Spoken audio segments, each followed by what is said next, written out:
안녕하세요. 한강중학교 이영숙입니다.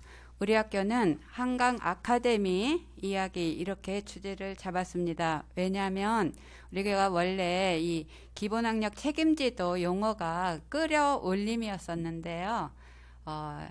작년에 제가 이 업무를 맡으면서 끌어올림이라는 그 용어 자체가 왠지 학생들한테 별로 유쾌한 그런 기분을 주지 않는 것 같아서 교직원 회의 시간에 몇 가지 용어를 저희가 이렇게 주고 가장 많은 선생님들로부터 지지를 받은 용어가 바로 이 한강 아카데미였습니다. 그래서 예전에 끌어올림 수학, 끌어올림 영어 이렇게 하던 출석부가 한강 아카데미 국어, 한강 아카데미 수학 이렇게 바뀌게 되었습니다.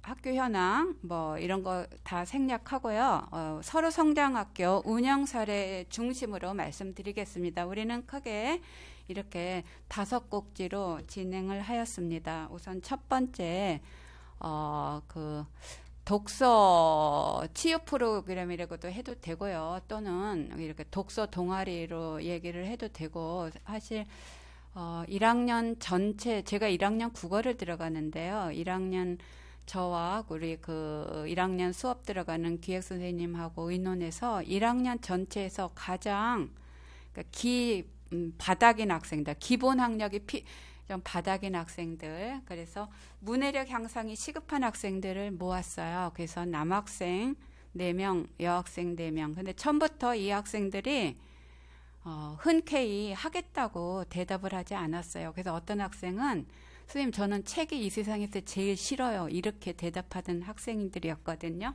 그래서 제가 딱 한 번만 해보자. 딱 한 번만 해보고 안 하면 네가 싫으면 안 해도 돼. 이렇게 얘기했거든요. 그래서 국어 선생님이 하도 이렇게 간곡히 권하니까 한 번만 딱 하려고 했던 학생들이에요. 그래서 제가 첫 모임의 중요성을 잘 알기 때문에 첫 모임 때 굉장히 신경을 많이 썼어요. 그래서 아주 재밌는 책으로 글법도 많이 없는 그런 책으로 하고 또 이렇게 저희는 한 다음에 어떻게 하냐면 이렇게 질문 카드를 활용해서 이렇게 딱 엎어놓고 이걸 이렇게 게임하듯이 화투장 딱 이렇게 꺼내듯이 그러면 그 질문에 대해서 자기가 답변을 하는 거거든요.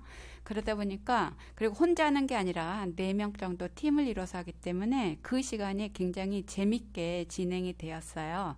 그래서 처음에 이렇게 왔던 학생들이 계속 뿌리를 내려가지고 지금까지도 진행이 되고 있고요. 온라인 수업 때는 아이들이 이렇게 맨 오른쪽 그림은 이렇게 애들 사복 차림으로 와서 참여하기도 해요. 그래서 지금까지 수요일 날은 여학생팀, 그 다음에 금요일은 남학생팀 해서 뿌리 내리고 있습니다. 그래서 요번에 학습성장 스토리 공모전이 있어서 제가 이제 이 학생들 보고 좀 써오라고 그랬거든요. 그래서 그 학생 중에 한 명이 써온 것을 제가 가져왔어요. 잠깐 그 부분 중에 한 부분만 제가 잠깐 읽어보겠습니다. 나는 책 알레르기 체질이었다. 초등학교 때부터 책이라는 말이 나오면 바로 도망갈 정도로 책을 싫어했다. 책이라고는 교과서와 일요일에 잠깐 보는 무슨 뜻인지도 잘 모르는 어려운 성경책이 전부였다. 이렇게 쭉 나가다가요. 이제 그 하게 된 과정 하면서 이런 거 쭉 썼고 마지막에 얘가 뭐라고 썼냐면요. 독서 모임을 하면서 책에 대한 나의 알레르기 체질도 바뀌었다. 책이 재미있다는 사실을 알게 되었고 관심도 생겨났다. 이건 내가 생각해도 정말 신기했다. 책이라면 만화책마저도 싫어하고 책에 적혀있는 글자를 보면 잠이 저절로 오는 나였는데 이제는 정말 자주 책을 읽는다. 그래서 이렇게 해서 제가 가장 성공적인 케이스라고 생각하는 학생인데 처음에는 얘네들이 다 정말 정말 아주 그냥 밑바닥인 학생이었거든요. 그래서 제가 수업 들어가면요. 일부러 그러니까 다른 학생들 보란 듯이 선생님 다음 주 책 못 읽어요 이렇게 물어요. 애들 그냥 약간 의시되는 말로. 그러면 이게 옆에서 야 너가 무슨 책을 읽어도 책 싫어하잖아 이러거든요. 근데 아이들이 이 독서 모임을 굉장히 자랑스러워하고 뿌듯해하고 이런 표정을 제가 아주 그냥 가슴 깊이 와 닿아서요. 이게 만약에 국어 끌어올림이라고 했으면 누가 이렇게 자랑스럽게 생각하겠어요. 그래서 얘네들이 근데 독서 모임 한다고 떠벌리고 다녀가지고 공부 잘하는 학생들도 저한테 찾아와서 선생님 우리도 독서 모임에 넣어주세요. 이렇게 얘기해서 저는 이렇게 용어 선정이 참 중요하지 않았나 그렇게 생각을 합니다. 그다음 두 번째 사례는요. 이제 제가 이 업무를 맡으면서 가장 신경 썼던 것이 어떻게 하면 우리 학생들이 이 프로그램에 정말 재미를 가지고 끝까지 참여하겠는가 그거였거든요. 왜냐하면 예전에 끌어올림 수학 같은 거 보면 처음에 5명으로 시작했어요. 마지막에는 1명이나 2명 나고 아니면 공중분해되는 경우도 봤어요. 그래서 아이들이 정말 어떻게 하면 끝까지 즐겁게 참여할 수 있을까? 제가 초점 맞추는 것이 그거였어요. 그래서 용어도 바꿨고, 그리고 주로 이 아이들을 통해서 이렇게 흥미있는 체험 프로그램으로 많이 접목했습니다. 그래서 아이들은 역시 뭐니 해도 먹는 것을 참 좋아했어요. 그래서 샌드위치 만들기, 그 다음에 쿠키 만들기, 물론 이제 외부 강사 섭외해서 했고요. 그 다음에 꽃바구니 만들기, 그 다음에 필통, 나만의 필통 만들기, 여기 나와 있진 않지만 소규모 카드 지갑 만들기, 이렇게 다양한 프로그램을 저희는 진행을 했습니다. 그래서 이런 활동들이 우리 학생들의 자아 존중감 향상에도 도움이 되고 또 학습 동기 강화에도 굉장히 도움이 되어서요.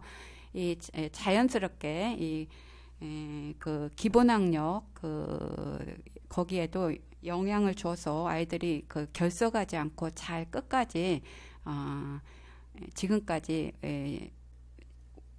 참여하고 잘 참여하고 있습니다. 그 다음에 저희가 또 신경 쓴 것이요. 해피투게더 반인데요. 우리 학교는 이태원을 가까이 하고 있어서 다문화 학생들이 22명이나 돼요. 그리고 이 학생들이 대부분 복지 대상 학생들이고 또 기본학력 지원 대상자들이고 이게 중첩이 되거든요. 그래서 이 학생들을 어떻게 하면 낙인감 없이 모을 수 있을까 고민하다가 학기 초에 정규 동아리로 운영해보겠다 이런 생각이 들어서 학기 초에 한 사람 한 사람 개별 면담으로 들어갔어요. 그래서 먹을 걸 주면서 이런 활동을 할 건데 선생님이랑 같이 해보면 어떻겠니? 그래서 아이들은요 먹을 걸 주면 마음문이 활짝 열려요. 그래서 대부분 제가 제안했던 아이들이 대부분 다 오케이 해가지고 지금 80% 이상이 이런 기본학력 대상이고 또 다문화이고 이래서 매번 이 해피투게더 반 활동을 이렇게 활동 중심으로 재밌게 진행하고 있어요. 그래서 이것도 지금 제가 학습 성장 스토리 공부 전에 어떤 학생 써오라고 그랬거든요. 그랬더니 이제 이 학생 중에 어떤 학생이 이렇게 했어요. 내가 생각하기에는 우리 학교에서 제일 재미있고 알차고 유용한 동아리는 해피투게더인 것 같습니다. 이렇게 썼거든요. 그래서 해피투게더 반이 굉장히 재미있고 인기 있는 동아리로 우리 학교에서 아주 1순위로 꼽혀가지고요.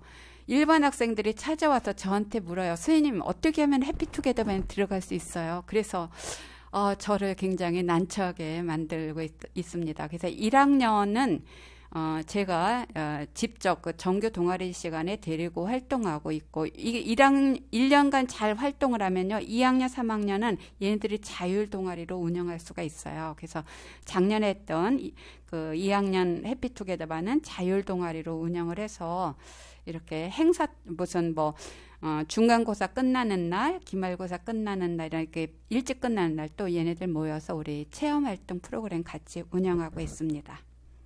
그 다음에 저희는 또 교원학습 공동체, 이 학교마다 기본학력 자동 지원팀이 구성되잖아요. 그래서 저희는 어차피 그 구성되는 것을 이렇게 교원학습 공동체 상시 연수 15시간짜리와 연계해서 운영하고 있어요. 그래서 총 현재 5분이 참여해서 함께 여기에 관련된 책들을 한 달에 한 번 모여서 읽고 어떻게 하면 이 수업 시간에 자는 아이들, 무기력한 아이들을 우리가 함께 수업을 재밌게 할 수 있을까, 여기에 우리 고민하고 있습니다. 그래서 여기 그 무기력의 비밀에 나오는 그 책에 보면은요, 아이의 몸은 자고 있는 모습을 보이지만 아이의 영혼은 소리 없는 비명을 지르고 있는 것이다. 우리들 모두 공감되는 그런 글귀였어요. 그러니까 여기에 해당하는 학생 하나 사례를 말씀드리도록 하겠습니다. 자, 이 학생은요, 우리 방에 단 2사람이 근무하고 있는데 그 기획 선생님 반 학생 아이였는데요. 처음에 그렇게 검은색 후드티를 그래 머리 끝까지 쓰고 항상 매 시간 체육 시간만 빼고 엎드려 있는 학생이었어요. 그래서 그리고 이렇게 뭐 결석도 자주 하고, 뭐 조퇴도 자주 하고, 또 준 수업 때는 이렇게 키지도 않고 해서 담임을 너무 힘들게 해가지고 좀 제가 돕고 싶었어요. 그래서 우리 학교는 그 사제 멘토링을 그러니까 학생의 꿈과 희망을 키워준다고는 의미에서 날개 멘토링으로 부르거든요. 그거와 연계해서 이 학생을 이렇게 방과 후에는 항상 일찍 집으로 사라져가지고 수업 시간 중에 불렀어요. 그래서 제 수업 비는 시간에 이 학생이 제일 싫어하는 수업이 영어하고 수학이라고 하더라고요. 그래서 일주일에 3시간이었거든요. 그래서 불러가지고 이렇게 책 대화를 했어요. 그래서 얘는 또 마침 그때 학급에서도 소외되는 상황이었기 때문에 이렇게 사실 엎드려는 있지만 잠은 자고 있었던 건 아니고 본인도 괴로운 상황이었거든요. 그래서 저와 이렇게 이야기를 하면서 이게 이제 3번째 만남의 시간에 얘가 이렇게 후드티를 벗고 머리도 예쁘게 깎은 모습을, 이렇게 다듬은 모습을 제가 기념사진 찍자고 해서 찍은 거거든요. 그래서 이렇게 어쨌든 이런 아이와 이런 정말 대화를 통해서 날개 멘토링 활동을 통해서 아이가 이렇게 다시 원 모습으로 살아나는 것이 저는 참 이렇게 보람 있고 뿌듯했어요. 근데 처음에 이 학생이 저한테 묻더라고요. 그러니까 선생님이 왜 나하고 이런 걸 하려고 그래요. 그래서 너한테 이렇게 책 대화를 하고, 너 어차피 누워 있을 바에야 선생님하고 너 비는 시간에 수업도 안 듣는데 선생님이랑 여기 와서 책도 보고 선생님이랑 같이 이야기하면 어때? 이렇게 얘기했거든요. 그래서 저희 방에는 이렇게 그림책 바구니가 한 바구니 놓여 있어요. 그 중에 하나 꺼내면서 얘기했더니, 그래서 제가 그랬어요. 내 안에 좋은 것들이 많이 있는데 그런 것들이 아직 이렇게 바깥으로 안 나오고 있잖아. 그래서 선생님이 이렇게 마중물 붓는 거야. 그래서 선생님이 마중물 붓다 보면 너 안에 그 맑은 물이 콸콸 쏟아나잖아. 그래서 선생님 좀 너 돕고 싶어서 그래 하고 제가 진정성을 가지고 이야기했더니 이렇게 마음은 통하나 봐요. 그래서 얘가 일단 첫 번 그 시간에 저하고 좋은 만남을 가져서 그 이후에 이제 계속 와서 1학기 때 이게 진행이 된 거거든요. 그래서 2학기 때는 이제 안 해요. 근데 얘가 이제 다시 학급에서 수업도 잘 참여하고 있고 후드티도 안 입고 있고 그러거든요. 그래서 저는 성공적인 사례여서 발표를 합니다. 그래서 저는 우리 교사 어디선가 제가 들었는데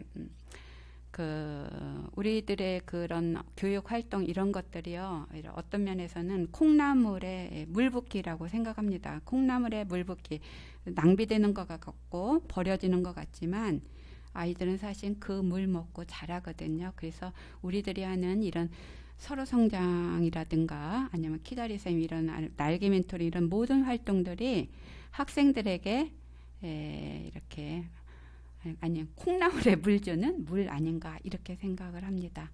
이상 한강중학교 사례를 마치겠습니다. 감사합니다.